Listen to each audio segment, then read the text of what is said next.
Hi viewers, welcome to our channel. இன்னைக்கு ஒரு இன்ட்ரெஸ்டான ஒரு கண்டென்ட் வந்து பார்க்க போறோங்க. என்ன அப்படினா நாம ஒரு சீரியஸ் மாதிரி கொண்டு போக போறோம். தினம் ஒரு தகவல், தினம் ஒரு கேள்வி அப்படிங்கிற சீரியஸ்ல டெய்லியும் ஒரு வீடியோ வந்துட்டு வரும். ஓகேவா? அதுல just 2 minutes தான் அந்த வீடியோ வந்து இருக்க போகுது. சோ அந்த வீடியோல எல்லா சப்ஜெக்ட்ஸ்மே வந்துட்டு நம்ம ஸ்கூல் புக்ல இருந்து தான் क्वेश्चंस அப்படிங்கிறது இருக்க போகுது. அந்த 2 minutesல நீங்க ஒரு கேள்விக்கு ரெடியாக போறீங்க. ஓகேவா? அதனால தான் தினம் ஒரு தகவல், தினம் ஒரு கேள்வி அப்படிங்கிற சீரியஸ்ல நம்ம வந்து ஆரம்பிச்சிருக்கோம். சோ டெய்லியும் 2 minutes வந்துட்டு வீடியோ வந்துட்டு இருக்கும். ஓகேவா? அந்த 2 minutesல நீங்க ஒரு கேள்விக்கு ரெடி ஆகிட்டே இருப்பீங்க. சோ வீடியோவை நல்லா வந்து வாட்ச் பண்ணிக்கோங்க. ஓகேவா? சோ நம்ம சேனலை சப்ஸ்கிரைப் பண்ணாத பார்த்துக்கிட்டு இருக்கீங்க அப்படினாலும் சப்ஸ்கிரைப் பண்ணிச்சுக்கோங்க. உங்க ஃப்ரெண்ட்ஸ்க்கு ஷேர் பண்ணுங்க. ஓகேவா? ஃபர்ஸ்ட் டேக்கான இதுக்கு போலாம். இன்னைக்கு பார்ட் 1க்கான வீடியோ தான் பார்க்க போறோம். ஓகேவா? இந்திய அரசியலமைப்புல இருந்து பார்க்க போறோம். சமய சார்பற்ற என்ற சொல் எந்த சட்ட திருத்தத்தின் மூலம் முகவுரையில் சேர்க்கப்பட்டது? சமய சார்பற்ற என்ற சொல் எந்த சட்ட திருத்தத்தின் மூலம் முகவுரையில் சேர்க்கப்பட்டது? விடை 42வது சட்ட திருத்தம். அது எந்த ஆண்டு அப்படின்னா 1976ஆம் ஆண்டு. சட்டத்தின் முன் அனைவரும் சமம் என்ற சட்டப்பிரிவு எது? விடை பிரிவு 14. சட்டத்தின் முன் அனைவரும் சமம் என்பது பிரிவு 14. அடுத்து சமயம், இனம், சாதி, பாலினம் அல்லது பிறப்பிடம் ஆகியவற்றின் அடிப்படையில் பாகுபடுத்துவதை தடை செய்யும் சட்டப்பிரிவு. பிரிவு 15. சமயம், இனம், சாதி, பாலினம் அல்லது பிறப்பிடம் ஆகியவற்றின் அடிப்படையில் பாகுபடுத்துவதை தடை செய்யும் சட்டப்பிரிவு பிரிவு 15. பொது வேலைவாய்ப்பில் சம வாய்ப்பளித்தல் என்ற சட்டப்பிரிவு எதற்குரியது அப்படின்னா பிரிவு 16. பொது வேலைவாய்ப்பில் சமவாய்ப்பளித்தல் பிரிவு 16.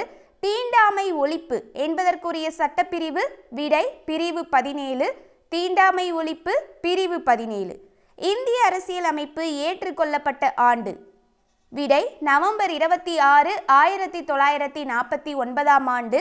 இந்திய அரசியலமைப்பு ஏற்றுக்கொள்ளப்பட்ட ஆண்டு நவம்பர் 26, 1949ஆம் ஆண்டு. அடுத்து இந்திய அரசியலமைப்பு நடைமுறைக்கு வந்த ஆண்டு? விடை ஜனவரி 26, 1950ஆம் ஆண்டு. இந்திய அரசியலமைப்பு நடைமுறைக்கு வந்த ஆண்டு? விடை ஜனவரி 26, 1950ஆம் ஆண்டு.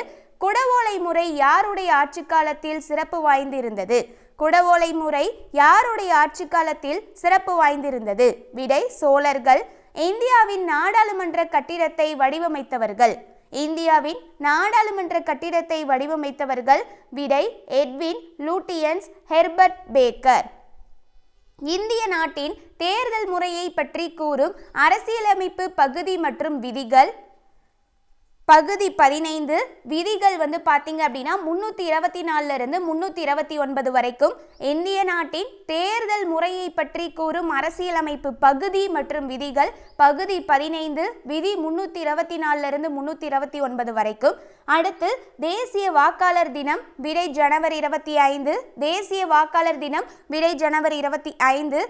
நோட்டா பற்றி குறிப்பிடும் விதி வந்து பார்த்தீங்கன்னா 49. ஓகேவா? நோட்டா பற்றி குறிப்பிடும் விதி 49. அடுத்து தேசிய மனித உரிமைகள் ஆணையம் அமைக்கப்பட்ட நாள்? அக்டோபர் 12, 1993ஆம் ஆண்டு.